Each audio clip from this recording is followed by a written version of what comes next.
Our story begins with our protagonist Chuang Wu learning to code and design on his own. He didn't have a team and single-handedly designed a game tiredly. He leaned back in his chair, assuring himself that in 2 more months he would be done and his efforts would undoubtedly bring him fortune. Suddenly his phone rang. It was Machen Chun. He answered the call, and Ma demanded to know when he intended to pay his rent. He asked her for a few more days, promising that his game would earn him substantial money by then. Ma reminded him that she had been hearing this for 3 years.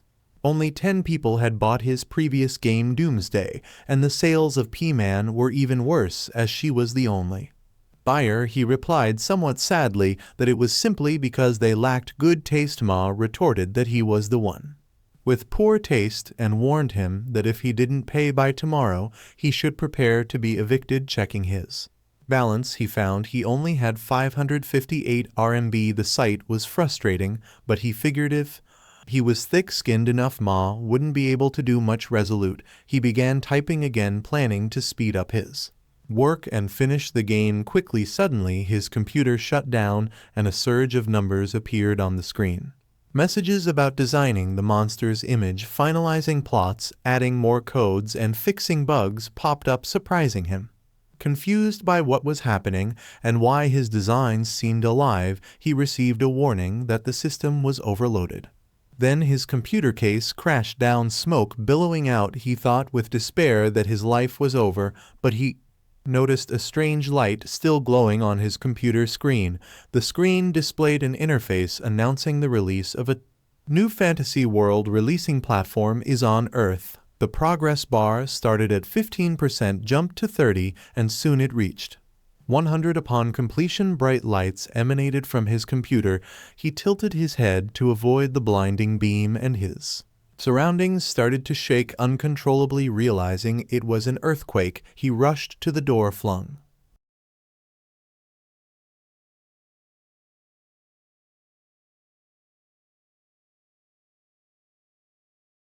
buildings. He wondered if he was dreaming because the trees looked strangely familiar. The crowd around him was panicking, trying to make sense of what was happening. Someone pointed to the sky, exclaiming about an unidentified flying monster colliding with a helicopter. The collision caused the helicopter to explode in both. The monster plummeted to the ground as people shouted and fled from the falling debris. A little girl was pushed over and fell to the ground. As she opened her eyes, she saw the monster hissing at her. He was stunned to see it because it was the monster he had designed. Its name was a hippogriff with an eagle's upper body, a horse's hindquarters, and feathers as hard as steel. Its danger level was sea level, and its special ability was the ripple scream. The hippogriff stood up and screamed angrily at the people. He ran toward it, knowing it was a bad situation. The hippogriff opened its mouth while looking at a little girl. She closed her eyes in fear. Fortunately, our protagonist grabbed her in time and dragged her away. While the hippogriff started to use its ripple screen, he covered the little girl's ears, knowing that he needed to. But he felt pain when he heard the scream. Suddenly, the ground shook uncontrollably. The hippogriff stopped when it heard something running towards it. When the hippogriff looked back, it saw red, shining eyes coming at it. It was another furious monster. Then it stabbed the hippogriff before it could even react. He saw this and realized that it was the monster named Unicorn Wolf. It was the overlord of the prairie, its horn sharp and strong also. Its danger level was B level, and its ability was Lightning Strike. He slowly closed his eyes, guessing that he wouldn't have to pay the rent anymore, then collapsed later. He opened his eyes when he heard a beeping sound and was surprised to see that he was in a hospital. He sat up and saw the little girl he had saved. He wondered if all those things he had just seen were real. He grabbed the remote near his bed and turned on the TV in front of him. Liziuming, the reporter announced that currently the height of the trees was over 5,000 meters, and that they were just at the tree's waist when something flew towards them. It attacked the reporter, causing the camera to turn off. In the next news segment, the reporter informed Everyone that professionals had already dived down 1,000 meters into the giant hole, and that they should see what they had discovered. The camera spotted the red glaring eyes, and it attacked the cameraman, causing the camera to turn off. Once again on the next channel, the reporter told everyone that it was an emergency announcement in response to the crisis of humans. They begged the players to report their identities at the players' lobby. He wondered why they needed players, then remembered the hippogriff, unicorn, wolf, sky tree, and abyssal pit. It made him wonder why they looked exactly like the settings in the new fantasy world he was creating. Suddenly an interface popped up in front of him. It showed our protagonist named Huan Wu that he was at level 1 and his profession was game designer NPC. Currently, he didn't have a title. His HP was 100, MP was 0, strength was 9, agility was 11. Intelligence was 12, perception was 9, undistributed was 0. And a note stated that the average human had 10 attribute points. Who wondered if the game he designed had invaded the Earth. He clicked his inventory, but the interface showed a note that NPCs like him were unable to use the storage panel and skill panel. He tried to click the other buttons, but the interface showed a note that he was unable to use the change profession system. He was sad because he thought he was a peasant, and as a game designer he didn't have an identity. Suddenly someone opened the door, and he immediately lay back in bed when he saw a girl. His landlord named Machin Chun told him to stop pretending and reminded him that the TV was still playing. He awkwardly asked Ma why she was there, but Ma asked him back if he thought she wanted to come and explain that the hospital had informed her to come. Wu told Ma that he knew she treated him the best, but Ma told him that it was just because if he died no one would pay her rent. The little girl woke up and looked at him, trying to recognize him. Then the little girl hugged him happily, calling him dad, and told him that he was finally awake. Law angrily asked him if he already had a child, but he shouted at Ma to let him explain later. After explaining everything, Ma understood and told him that the little girl might have lost her memory, so she would help the little girl register her lost child status before the little girl's parents could pick her up. He would have to take care of her. He seized the opportunity and asked Ma if she could lower the rental. Ma replied sure and angrily grabbed the receipt. She then told him to pay her the medical fee first, which totaled 8,000 RMB. This left him stunned in shock because of the price. After the disaster occurred, humans resorted to using nuclear bombs against the sky tree and the abyssal pit. However, they failed to triumph. Instead, they lost control of the sky and relinquished half of their territory.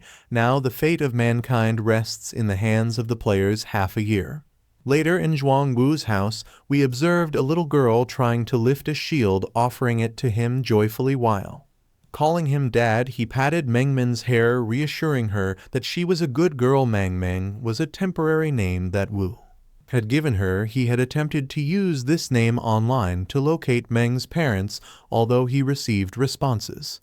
They were from individuals wanting to adopt Meng or someone pretending to be an uncle claiming that Meng's parents had perished in an accident. He resolutely asked the man for Meng's real name, but the man retorted, asking him if the little girl's name wasn't Meng. He further claimed that thanks to Zhuang's report, their city had apprehended a large group of child kidnappers. 6 months had passed and Meng's memory was still fragmented, with her parents yet to come and collect her.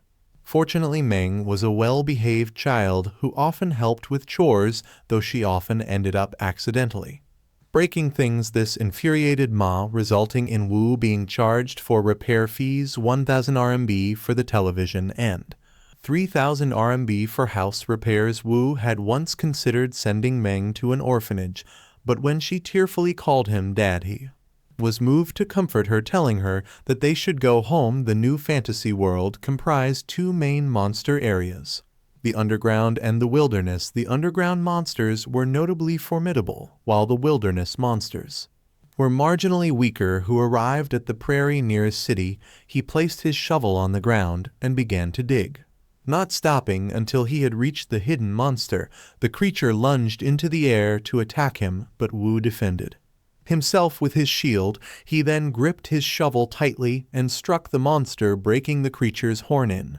The process, a notification popped up announcing that he had killed a jackalope. However, as an NPC he was unable to gain experience points after completing the jackalope hunt mission. A notification appeared indicating he had slain over 10,000 horned jackalopes, earning him the title Bunny Slayer. Exhausted, he lay on the ground, relieved that his task was finally over. Being a game designer, Wu not only created plots for players, but also devised many for NPCs. Originally, the Bunny Slayer title was specifically intended for an NPC. According to the plot, an ordinary NPC, after slaying more than 10,000 jackalopes, would trigger a hidden plot and emerge as the hero of the new fantasy world. Alongside the players, they would embark on a crusade to slay the Demon King. Half a year ago, after Zhuang Wu discovered the NPC on the prairie, he endeavored to hinder him from hunting jackalopes. Regardless, the NPC continued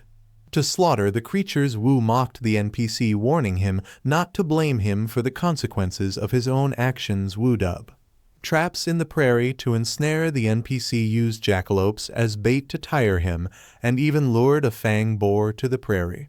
The creature attacked the NPC and flung him away. As a result, the NPC ceased to appear on the prairie. Consequently, the world's hero was on the brink of replacement. Later, in the S-City players' lobby, many players of varying levels gathered. Wu barged in holding a dead bunny, which stunned the crowd as he walked through the lobby. The people discussed his title, Jackalope Slayer, and criticized his cowardice for merely hunting the lowest level monsters instead of venturing into the underground dungeons. Wu is irked, not being a player but a game designer. He stopped at Lei Zhang's spicy rabbit head shop. Lao Zhang, the owner, was known for his special dish, spicy rabbit head. This item, once consumed, would increase a player's movement speed by 5 for 5 minutes. He informed Lao that he had acquired the jackalope he sought. However, Lao, whose business had been struggling lately, offered him some rabbit heads instead, who accepted the plate of rabbit heads with gratitude. Oblivious to a girl observing him, the NPC Likuya revealed herself, and he was surprised to see her. He was elated that a key character had finally appeared. Being the game's designer, he was aware that Likuya was not an ordinary NPC, but one of the few gods in the game. According to the plot, after killing 10,000 jackalopes, Kiwi should consider him as determined and strong-willed, thereby blessing him to become a hero. He addressed Kuya as a goddess and implored her to bestow her blessing quickly. However, she questioned why he had killed the rabbits, which she found adorable, leaving him confused about the apparent plot deviation. Kuya, fuming, labeled him the Bunny Slayer. She grabbed his hand, scolded him for the mass killing of the cute creatures, and then proceeded to violently throw him to the ground as she vented her anger by kicking him. Even Lao, the owner of the spicy rabbit head shop, was too frightened to intervene. Another player noticed the commotion and recognized Kuya. They wondered whether Wu had provoked her or harassed her inappropriately. Wound, being assaulted, was perplexed, wondered shouldn't he have become the hero had the game altered itself during this time. Suddenly a notification popped up. It revealed that due to his massacre of jackalopes, he was cursed by the goddess Likuya. As a result of the curse, he was now ostracized by the world, stripped of his human identity, and transformed into a demon. The interface opened his character panel, showing his new race as demon. His current HP was 35 out of 200, MP was 100 out of 100, strength was 13, agility was 15, stamina was 14, intelligence was 12, accuracy was 13, and he had 0 undistributed points. Wu was astounded, but not entirely displeased, as the initial attributes for a demon were higher than those of a hero. He thought the ordeal might have been worth it. With tears in his eyes, Wu professed his love to Kuya, but she dismissed him as freaking trash. He looked up and spotted something he was not supposed to say, prompting Kuya to kick him hard, reducing his health to 30. Later, after recomposing himself, we realized that becoming a player unlocked previously inaccessible functions. He was pleased as It provided more convenience and spared him the burden of carrying many items during hunts. He opened the skill list and saw Demon Imitation at level 1. This skill frightened weaker demons into a mobility. It had a cooldown of 60 minutes and required 20 MP. The other skill, Demon Transformation, at level 1 enabled him to assume a demon form, significantly boosting all attribute points. Its duration was 30 seconds. The cooldown was 24 hours, and it required 80 MP. His new race had talents that provided extremely high agility and defense, specialized in dual-wielding weapons, and had excellent night vision. A notification revealed that demons could not change professions at the player lobby. Upon reaching level 10, he would receive a profession changing mission. Furthermore, the system would announce his new race to the world.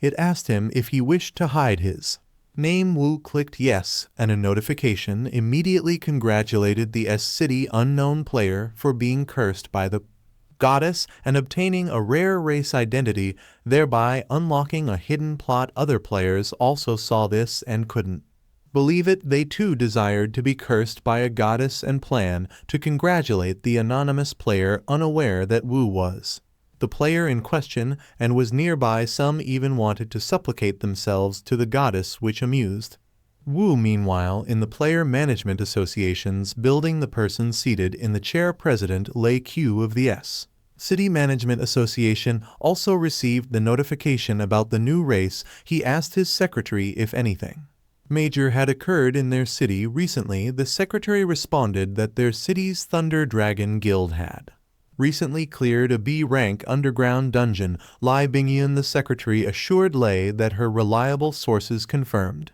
the guild hadn't interacted with any goddess, and the Clouds or Guild and Blue Goat Guild hadn't recently attacked any dungeons. Lei inquired about any unusual events in the player lobby, and Bingyan mentioned a player known for hunting jackalopes had angered an NPC and suffered a severe beating. When Lei asked if it involved a kid named Huanwu, Bingyan was surprised, asking if Lei was also keeping an eye on Wu. Lei explained that he happened to know Wu's father, then directed Bingyan to locate Wu when she had time. As Wu was known to be scared of dungeons, Lei suggested that she recruit him into their backup team, being unaffirmed that she understood. Later in the prairie, he held 2 shovels while eyeing a jackalope burrowed in the ground. Suddenly, it sprang from its hole and charged at him as it neared.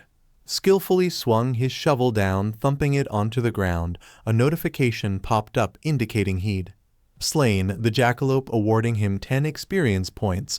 Now at level 1 with 10 out of 100 experience, he felt a wave of satisfaction at finally gaining experience. In past encounters with jackalope hordes, his only choice had been to flee. This time, however, he was eager to face them head-on. After his transformation into a demon, all his attributes had improved, making the jackalope's movements seem painfully slow. When one of the jackalopes attacked, he easily blocked it, smugly informing it that its efforts were too slow. He could anticipate its every move. He seized its ears, grinning ominously as it collapsed. The subsequent notification revealed that he leveled up to level 2. Gazing at the defeated jackalope, he recalled his racial abilities. Without hesitation, he activated his demon intimidation skill. Shocking the jackalopes and making them faint from fear, he vanquished the prone jackalopes and added them to his inventory simultaneously. Leveling up. Days passed as Wu hunted jackalopes, his level eventually reaching 6.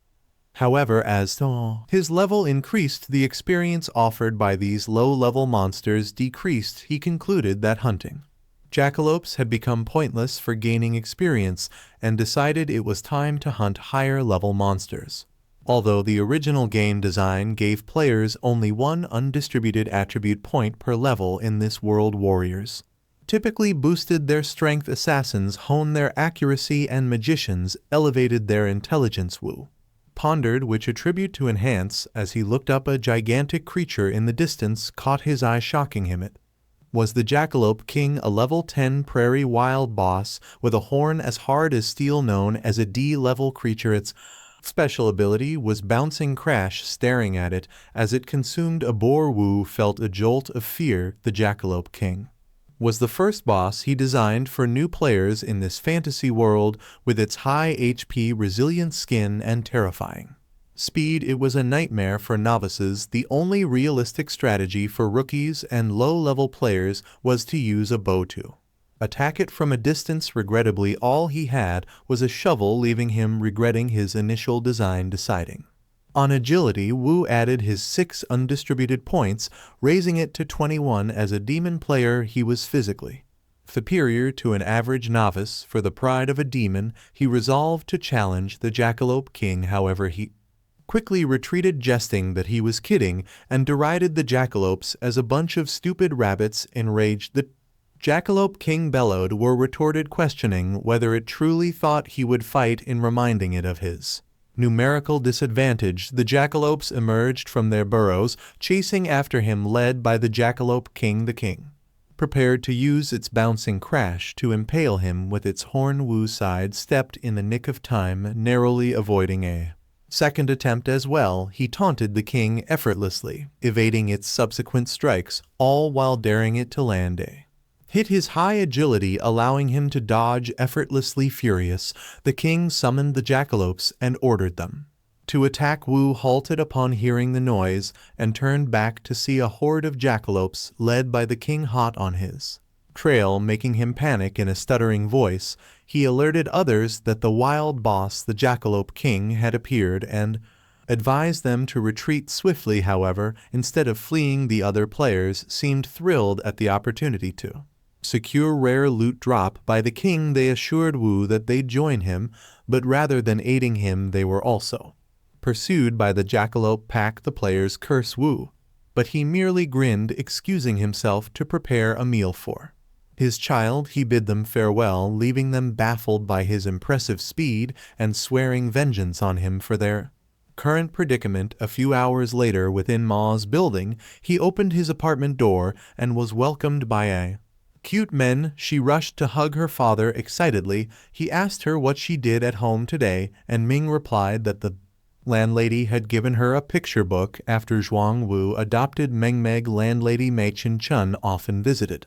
helping to take care of Meng. Ma also warned him sternly not to behave improperly towards Meng as they greeted each other cheerfully. Their stomachs growled with hunger. He assured men that he would prepare dinner. Since becoming a father, he had learned to prepare all sorts of fried rice dishes, such as egg and dried radish fried rice, ham fried rice, tomato fried rice, and more. However, when he opened the cabinet, it was bare. He checked the refrigerator and found it was empty too, leading him to realize they had run out of food. Ming saw her father's disheartened look and tugged at Wu's shirt. She cheerfully told him that she wasn't hungry. Observing her, he was reminded that Meng's diet for the past half-year had been nothing but mustard with rice, white sugar with porridge, and a single loaf of bread shared between the two of them. He apologized to Meng with a heavy heart, realizing she hadn't lived a good life since he adopted her.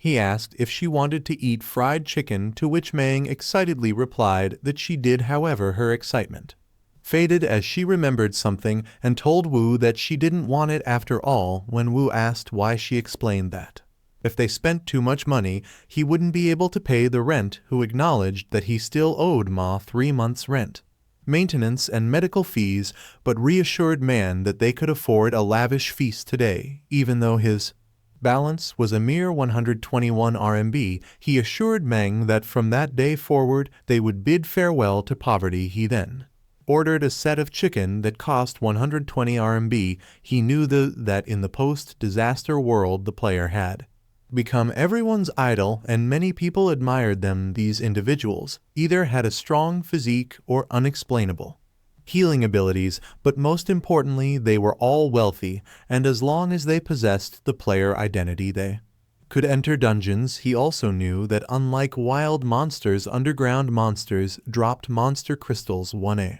level monster crystal could be exchanged for 500 RMB, a D level crystal for 1000 RMB, and a C level monster crystal for 2000 RMB. This made him believe that becoming a player could also make him Rich soon someone knocked on their door to deliver their silver arch family meal set Wu, and Meng ate it with fervor tears. Streaming down their faces as night fell, he tucked his sleeping men into bed, carefully pulling a blanket over her. He heard her mumble happily in her sleep about how lovely the French fries were. Subsequently, he returned to his computer desk and checked the chat forum. He saw news that at 4 p.m. that afternoon the Jackalope King had appeared in the city's suburbs, causing a rabid horde. 4 players were attacked by the swarm of habits and hospitalized. Fortunately, they were rescued in time and their lives were no longer in danger. He was relieved that the players with him hadn't perished. If they had, he would have been plagued by guilt. The top and trending posts on the forum were all written by him after the disaster. Wu had been doing his best to assist others in this way. To the players, Wu was akin to a god. However, there were occasional accidents, like the incident where 50 people entered the dungeon and only 2 survived. According to one survivor, the team leader had over-relied on the dungeon guide and had failed to adapt. Players asked if the god's guide was truly helpful, but he knew that it was his worst guiding failure ever. This failure had led to the creation of multi-level dungeons and a new boss. He understood that it was all due to the system's updates and additional content in the game. In their harsh world, even if they succeeded 99 times, a single mistake could mean the end for them. After that incident, Wu gradually stopped uploading guides. The following day, he arrived at the prairie on the outskirts of a city. Aware of his current financial difficulties, he knew he needed to find a way to generate income. He loudly declared that he could forego a meal, but he couldn't bear to see Meng do the same. Surveying the boars nearby, he realized he was currently at level 6 and needed to reach level 10 by that morning. Therefore, he resolved to undertake the profession-changing mission, venture into the underground dungeon and gather monster crystals. He also understood that those fang boars were extremely aggressive and moved in packs. They didn't drop any crystals, making hunting them a futile endeavor, and this was why few players showed interest in them. However, unbeknownst to others, he had secretly included additional rewards in the game during its creation. Normally, hunting the same monster repeatedly would yield diminishing experience points, but after defeating 100 fang boars, a player's experience would double. With his trusty shovel, he struck a level 3 fang boar cub, understanding that reaching level 10 swiftly depended on his current hunt. A notification popped up informing him that he had successfully killed a fang boar cub, earning him 10 experience points. Energized, he continued his hunting spree. He felt a sense of pride looking in at the felled boars, but was taken aback when he noticed a group of massive angry boars behind him. He fled, apologizing to the boars in hot pursuit, but they persisted. A notification indicated that his demon imitation skill had been reset.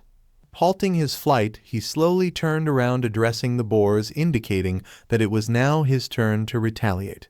Activating his demon imitation skill, he leaped towards the boars, causing them to collapse in fear. He methodically finished them off with his shovel, earning 50 experience points for each boar, helping him reach level 10 with ease and triggering the profession-changing mission. Upon accessing the game's interface, he was relieved to see that he had finally achieved level 10.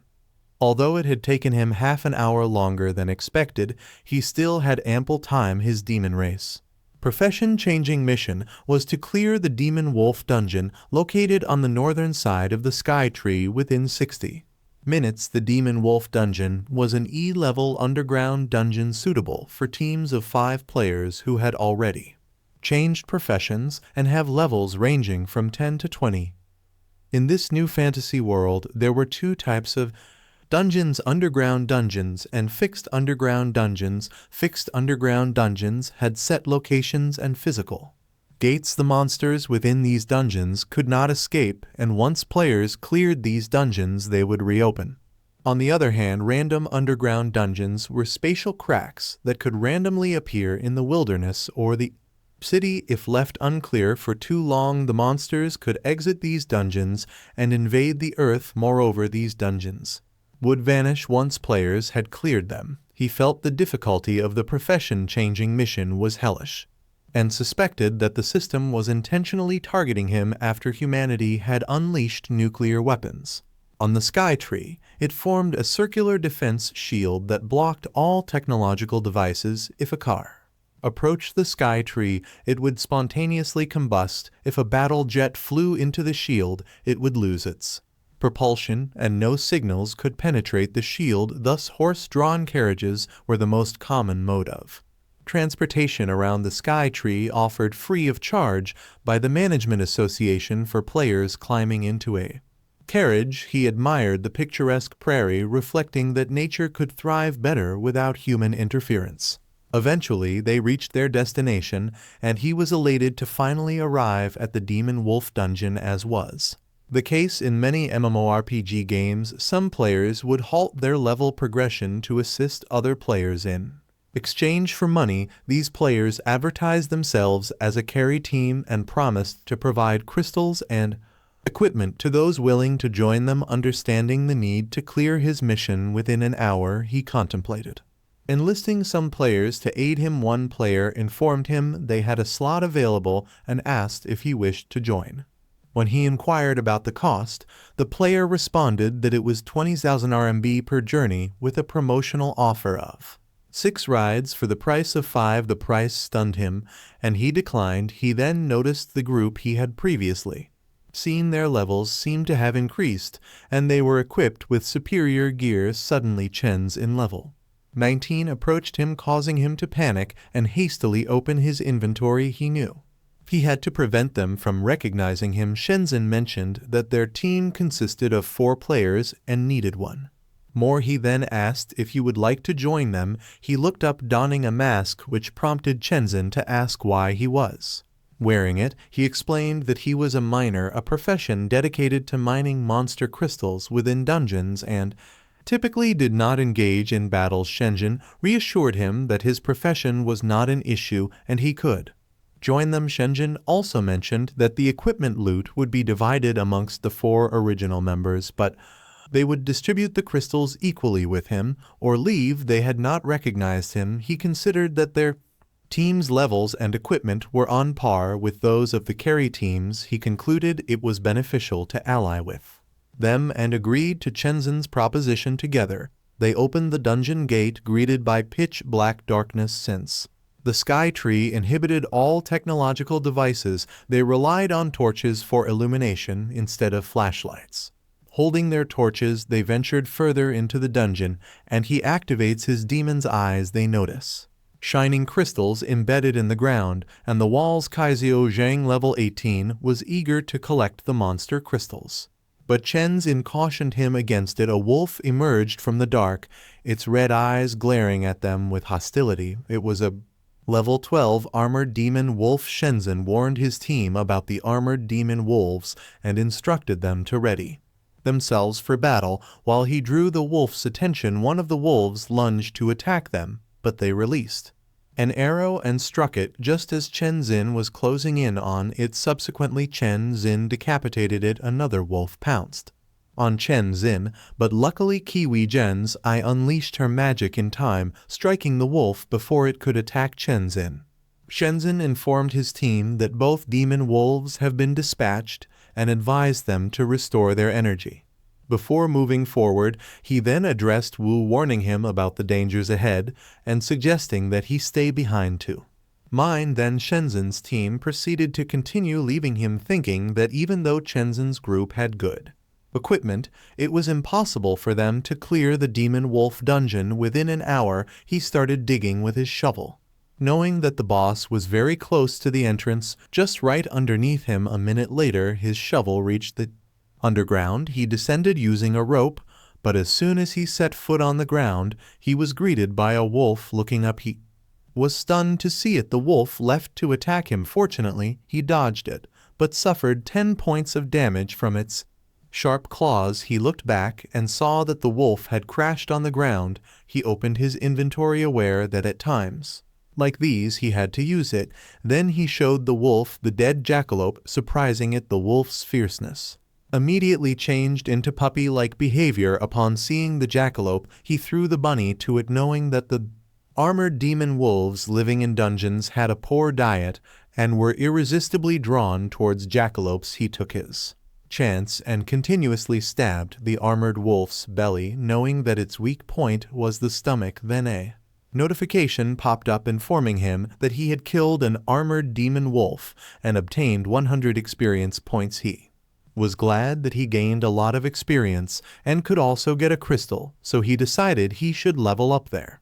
Suddenly, he heard something approaching from behind him. Turning around, he saw a swarm of wolves heading towards him. As they were about to attack him, he immediately jumped to the rope, shouting that he forgot the jackalope's smell would attract demon wolves. He ascended the rope swiftly, bidding farewell to the wolves. Once he reached the top, he told the wolves they couldn't follow him up there, but the wolves ran away, making him wonder why they left. He peeked at where the wolves had run and saw that they were surrounding Chenzin's group. He felt genuinely sorry for the four of them, but he figured since they could survive the Jackalope King's attack, demon wolves shouldn't pose much of a problem. Xiao Zhang aimed his arrow and released it, stabbing a wolf in the eye. He then asked Shenzhen what was wrong with the underground dungeon and why there were so many armored demon wolves, but before Chen Xin could reply, the wolf that Xiao Zhang had injured pushed him to the ground and bit his arm. Looking closer, he saw that it was in berserk mode, making him wonder why the wolves were behaving this way when they hadn't provoked them. Chen Xin swung his sword at the wolf, attacking Xiao Zhang while shouting at his group to focus on their duty and not to be dazed. Chen Xin called Jin Young Kang and ordered him to heal Zhao Zhang first, to which Yun Kang immediately obeyed. Chen Xin then approached Kiwi's Zai and ordered her to cast explosive fireballs at the wolves. Young Kang wondered if they were